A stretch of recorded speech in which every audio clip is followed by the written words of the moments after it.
नमस्कार 10th class. हमारा chapter चल रहा है विकास। इसमें आज हम क्वेश्चन नंबर 10 करेंगे। धरती के पास सब लोगों की आवश्यकता को पूरा करने के लिए पर्याप्त संसाधन है। कि धरती के पास इतने संसाधन है कि ये सब लोगों की आवश्यकता पूरा कर सकती है, लेकिन एक भी व्यक्ति के लालच को पूरा करने के लिए संसाधन नहीं। लालच एक भी व्यक्ति का पूरा नहीं हो सकता। आवश्यकता सभी व्यक्तियों की पूरी हो सकती है। विकास की चर्चा में कैसे आप इस बात को प्रासंगिक करेंगे कि धरती सब लोगों की आवश्यकता पूरी कर सकती है, लेकिन लालच एक व्यक्ति का पूरा नहीं कर सकती, क्योंकि ये कहता है कि धरती के पास इतने पर्याप्त संसाधन हैं, प्राकृतिक संसाधन हैं, जिनका लाभ सभी व्यक्ति नहीं उठा सकते। हाँ, मिलकर प्रयत्न करें तो उनका लाभ उठाया जा सकता है। एक अकेला व्यक्ति अगर उनका लाभ उठाना चाहे तो नहीं उठा सकता। सारे मिलकर कोशिश करेंगे तभी उनका हम लाभ उठा सकते हैं। जैसे वर्षा के पानी की सभी लोगों को ज़रूरत को पूरा कर सकता है वर्षा का पानी, जबकि अगर लालची बनकर व्यक्ति उसका दुरुपयोग करना शुरू कर दे तो पानी उस व्यक्ति की ज़रूरत के लिए भी काफ़ी नहीं है। लालच की सीमा नहीं होती, लालच की कोई, वो तो बढ़ता जाता है। प्राकृतिक संसाधन सीमित मात्रा में होने के कारण यदि इसका अकेला व्यक्ति अंधाधुंध प्रयोग करना शुरू कर दे तो उस लालची व्यक्ति की ज़रूरतों को भी ये पूरा नहीं कर पाएगी। इसलिए यदि हम प्राकृतिक संसाधनों का समझदारी से प्रयोग करें, ज़रूरत के अनुसार प्रयोग करें, तो हमारी ज़रूरतें पूरी हो सकती है। लेकिन लालची बनकर अगर प्रयोग करेंगे तो मात्र एक व्यक्ति की ज़रूरत पूरी नहीं कर पाएंगे। इसलिए हम कह सकते हैं भी ये बात सही है कि धरती आवश्यकता सभी लोगों की पूरी कर सकती है, लेकिन लालच एक व्यक्ति का भी पूरा नहीं कर सकती। पर्यावरण में गिरावट के कुछ उदाहरण जो हमारे आसपास हैं, जिससे हमें ये लगता है कि पर्यावरण में गिरावट आई है, तो वो कौन से कारण हैं।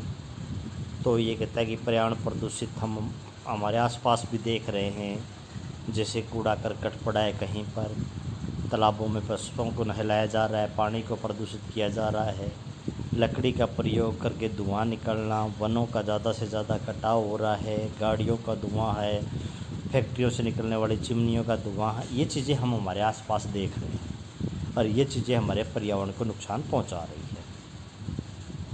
इसके अलावा फैक्ट्रियों से निकलने वाला जो अपशिष्ट पदार्थ वो इधर उधर फेंक दिया जाता है।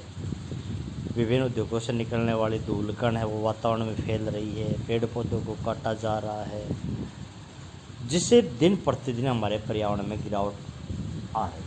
हमारा पर्यावरण प्रदूषित हो जा रहा है, जल प्रदूषण बढ़ रहा है, वायु प्रदूषण बढ़ रहा है, ध्वनि प्रदूषण बढ़ रहा है।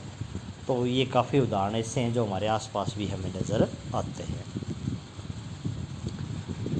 उसके बाद नीचे एक तालिका दी गई है। तालिका में सबसे पहले श्रीलंका की प्रति व्यक्ति आय दी गई है। उसके बाद जन्म के श्रीलंका की संभावित आयु दी गई है, साक्षरता दर दी गई श्रीलंका की, और विश्व की जो सूची है जिसमें हम भाई ये देश नंबर 1 पर है विकास में, ये देश 2 नंबर पर है, उस क्रम में श्रीलंका का नंबर 93 है।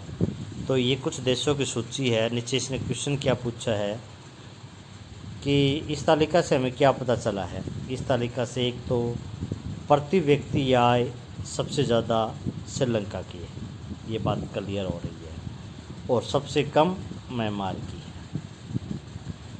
दूसरी, जन्म के समय संभावित औसत आयु में भी श्रीलंका सबसे ऊपर है और म्यांमार सबसे नीचे है। साक्षरता दर की बात करें तो भी श्रीलंका सबसे ऊपर है, और साक्षरता सबसे कम देखें तो बांग्लादेश में सबसे कम साक्षरता दर है। पाकिस्तान व नेपाल सबसे नीचे हैं साक्षरता दर में, नेपाल है, बांग्लादेश है। उसके बाद अगर हम बात करें सकल नामांकन अनुपात की तो वहाँ पर भी श्रीलंका सबसे ऊपर है, पाकिस्तान सबसे नीचे है।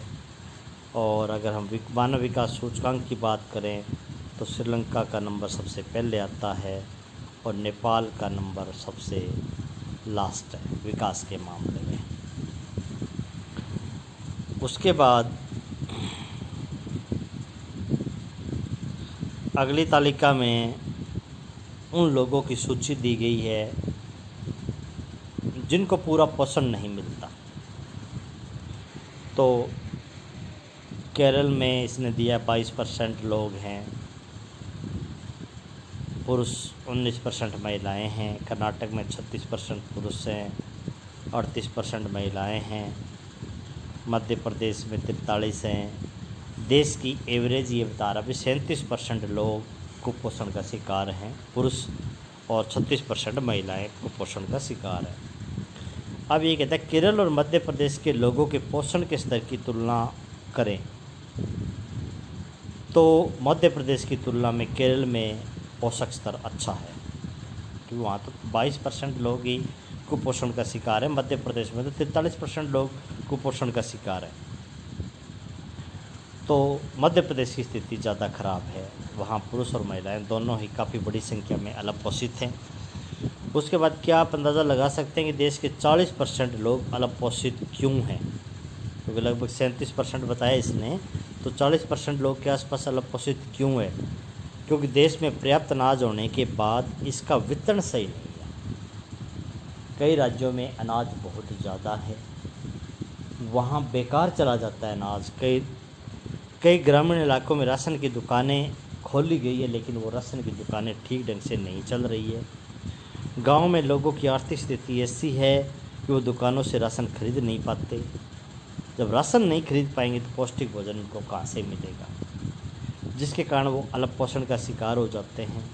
भारत वैसे खदानों में आत्मनिर्भर है, खदान बहुत ज़्यादा है भारत में, लेकिन उसका बंटवारा सही नहीं है। कई लोगों के पास बहुत ज़्यादा है, कई लोगों को 2 वक्त की रोटी नसीब नहीं होती। यही कारण है कि भारत में 25% लोग तो गरीबी रेखा से नीचे माने जाते हैं। तो पोषण का स्तर भारत का काफ़ी हम कह सकते हैं कि ख़राब है। उसके बाद आगे है कुछ MCQ क्वेश्चन, इसमें भौतिक पर्यावरण का अंग कौन सा है? तो भूमि, जल, वायु तीनों ही भौतिक पर्यावरण के अंग हैं। मानव विकास, आज हम कौन से विकास को अपनाना चाहिए हमें? तो आज हमें दानीय विकास को अपनाना चाहिए। GNP का संबंध किससे है? दानीय विकास से। इनमें से कौन भावी पीढ़ी से संबंधित है? दानीय विकास में तो हम ये कहते हैं कि हमें आने वाली पीढ़ी के लिए संसाधनों को बचा कर रखना है। किस देश का स्थान मानव विकास सूचकांक में पहला है? श्रीलंका का है। किस देश का स्थान विकास सूचकांक में सबसे नीचे है? तो इस सूची में सबसे नीचे नेपाल का है। भारत में औसत आयु 63 साल है। जीवन प्रत्याशा की साक्षरता दर की बात करें भारत में साक्षरता दर 65% है। 1993-94 की कीमतों पर 2001 में भारत में प्रति व्यक्ति आय थी 3,687 रुपये। भारत के किस राज्य में गरीबी सबसे ज़्यादा है? उड़ीसा में सबसे ज़्यादा गरीबी है। प्रति व्यक्ति आय कैसे निकाली जाती है? टोटल आय बटे टोटल जनसंख्या। सामान्यतः किस आधार पर देश का विकास निर्धारित होता है? प्रति व्यक्ति आय देखनी चाहिए, साक्षरता दर देखनी चाहिए, लोगों के स्वास्थ्य का स्तर देखना चाहिए। पड़ोसी देशों में किस देश का मानव विकास सूचकांक भारत से अच्छा है? श्रीलंका का अच्छा है भारत से। मान लीजिए 4 परिवारों की औसत आय 5,000 रुपये, जो क्वेश्चन हमने पहले ही किया था, उसमें क्या करेंगे हम? पहले हम टोटल आय निकाल लेंगे। तो 4 परिवार हैं तो औसत आय को 4 से गुणा करके टोटल आय हमारी 20,000। अब 20,000 में से तीनों किसने दे दी? जो 14,000 आई, तो चौथे की ऑटोमेटिक 14, 20 में से 14 घटाएंगे तो 6,000 हमारी बचेगी। 2004 में प्रति व्यक्ति आय कितनी थी भारत की? $620 प्रति वर्ष थी। तो आज आप 15 क्वेश्चन MCQ करोगे, बाकी बड़े क्वेश्चन करोगे, और इन 15 MCQ में से 10 MCQ आप राइट करोगे। ये आज का आपका काम है। धन्यवाद।